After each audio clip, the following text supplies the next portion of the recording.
My name is Raina Mercer. I'm 31 years old, I work as a medical receptionist, and I'm the kind of person who knows how hospital systems sound when they're normal. I answer phones all day. I schedule appointments. I verify dates of birth. I deal with insurance denials and portal passwords and people yelling because the system feels like a wall. So when the hospital called to confirm my discharge, I didn't panic at first. I thought it was a wrong number situation. Until the nurse on the line said my full name, my date of birth, and the last four of my social. And then asked me to confirm that I'd been released to family. Released to family.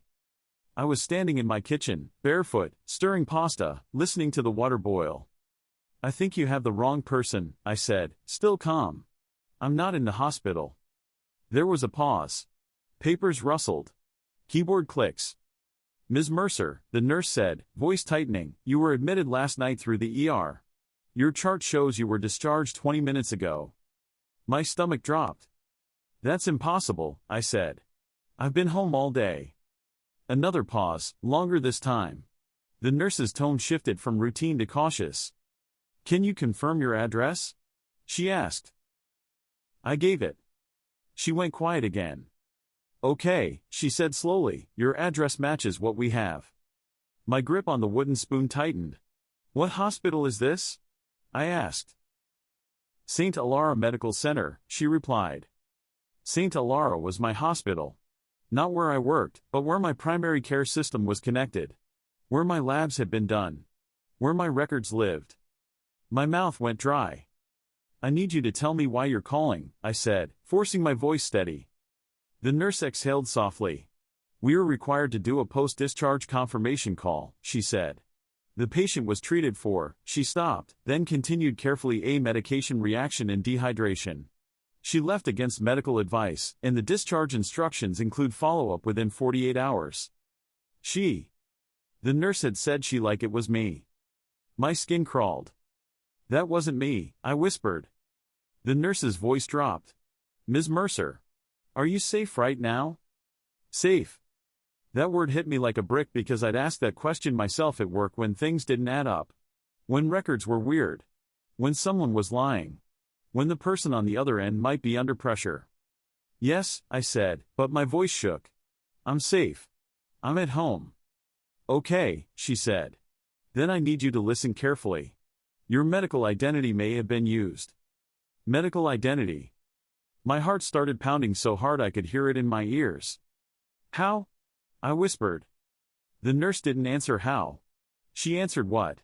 I'm escalating this to our charge nurse and registration supervisor. We need to lock your chart and verify whether the patient we treated was actually you. You treated someone under my name, I said, voice rising. We treated someone under your record, she corrected gently. That doesn't always mean they gave your name on purpose. Sometimes charts merge. Sometimes. Someone uses another person's information. Uses.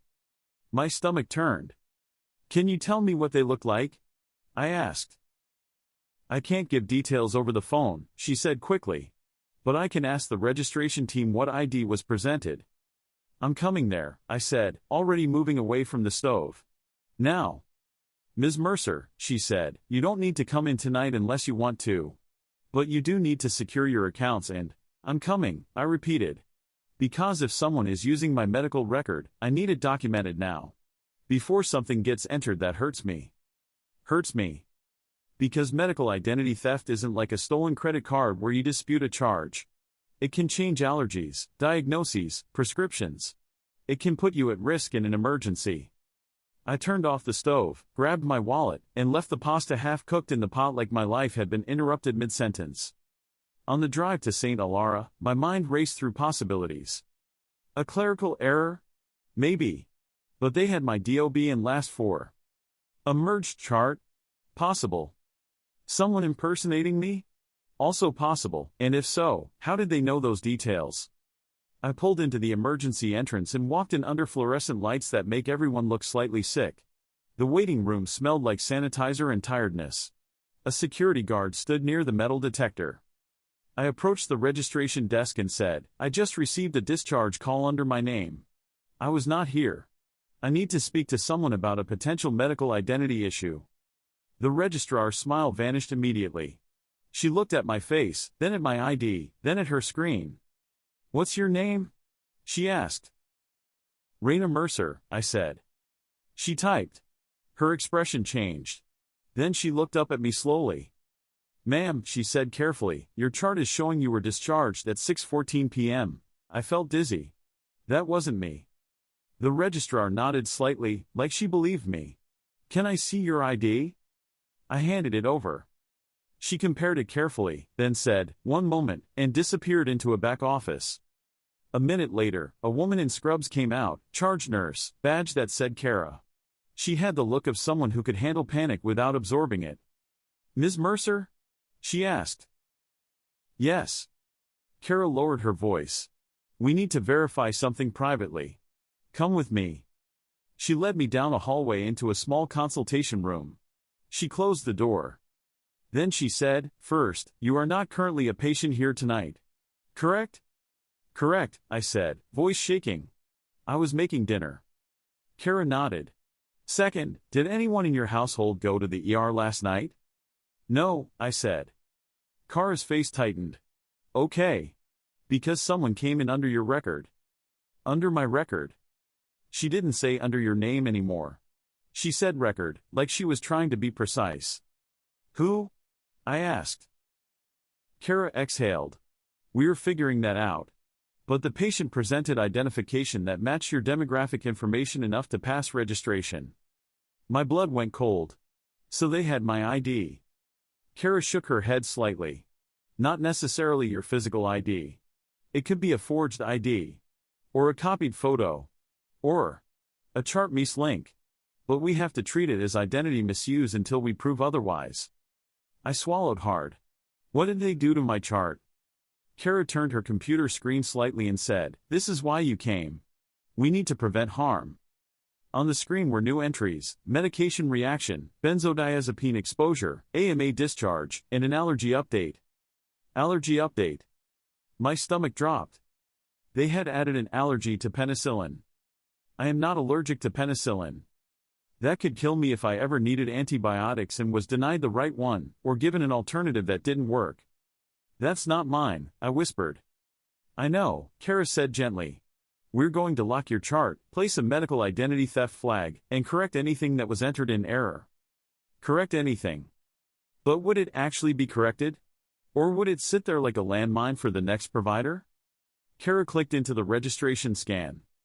"This is the ID image submitted at check-in," she said. She turned the screen. It was a driver's license. My name. My DOB. My address. And a photo that looked like me. But wasn't. Same hair color. Similar face shape. But the eyes were different. The smile wrong. My hands started shaking. "That's not me." Kara nodded. "We agree." My throat tightened. "So someone has a fake ID with my information." "Yes," Kara said. "And they used it to get treated." I stared at the screen, mind racing. What did they get? What medication? Prescriptions? Kara clicked again. They were treated for suspected overdose of an anxiety medication. They were given fluids, monitored, and offered detox resources. They left against medical advice before discharge counseling was complete. Detox resources. Overdose. My stomach turned. Who would do this under my name? Kara looked at me carefully. "Do you have a sister?" "Yes," I said automatically, then stopped. "My sister, Talia, is 2 years younger. Similar build. Similar hair. We've been mistaken for each other by strangers, especially when she wears her hair straight like mine. Talia has also been unstable lately. Not as an insult. As a fact. She'd lost her job, moved between friends' couches, and had started self-medicating in ways that scared me. I tried to help. She pushed me away. She'd asked for money. I'd said no. A month ago, she'd asked for a photo of my insurance card just in case. I refused. She got angry. She said I didn't care about her. She said, "I'll figure it out myself." My mouth went dry. Kara didn't push.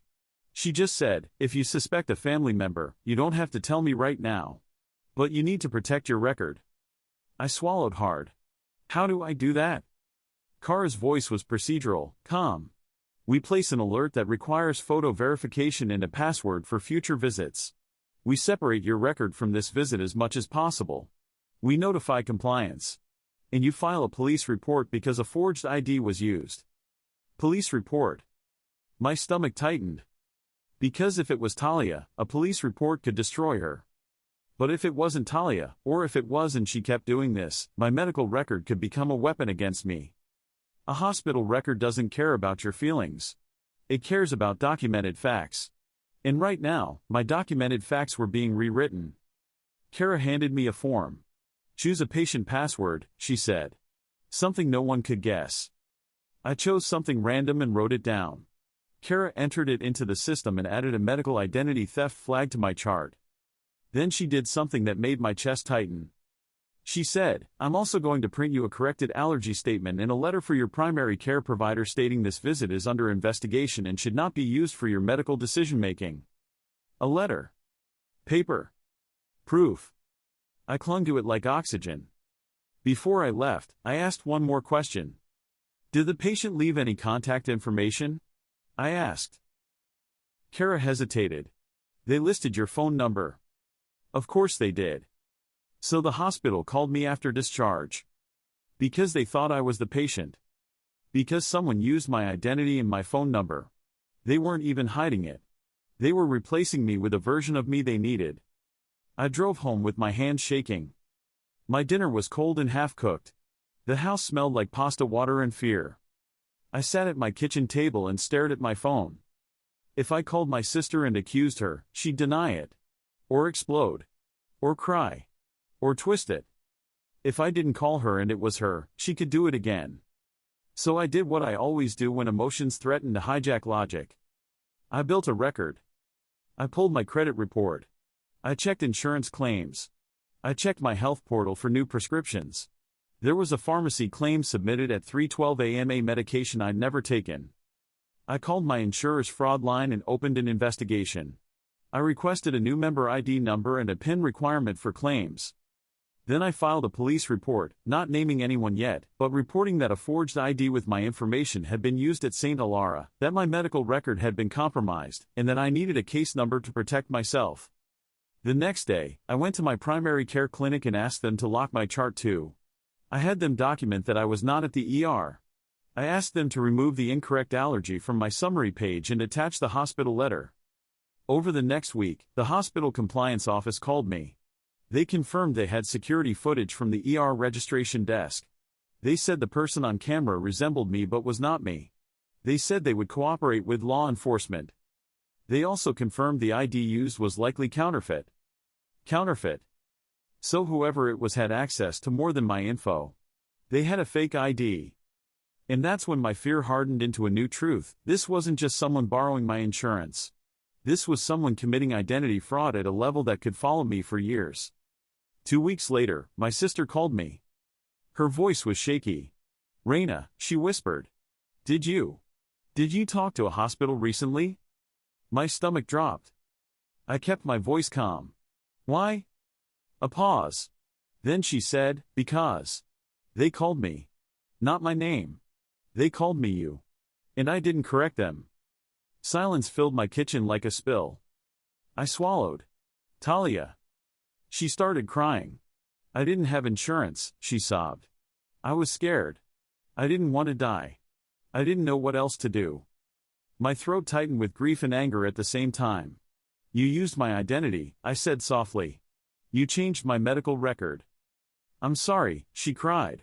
I'm sorry. I didn't think. That's the problem, I said, voice breaking despite my effort. You didn't think about what happens to me when you do that. She begged me not to ruin her life. I told her she ruined her own life the second she used my name to survive without asking. I told her I loved her, but love doesn't mean I let her sink hooks into my record. I offered her help, real help. A clinic with sliding scale resources. A counselor. A detox program. But I told her, calmly, that if she ever used my identity again, I would press charges fully, not because I hated her, but because I had to protect my future. After that, I didn't feel triumphant. I felt hollow. Because it's one thing to fight a stranger. It's another to discover the person wearing your identity is someone you love. The hospital called to confirm my discharge. But I was standing in my kitchen. And that's when I learned that identity theft doesn't always come from a hacker in another state. Sometimes it comes from the person closest to you, desperate enough to borrow your name like a life raft, without caring that you might drown under the weight of their survival.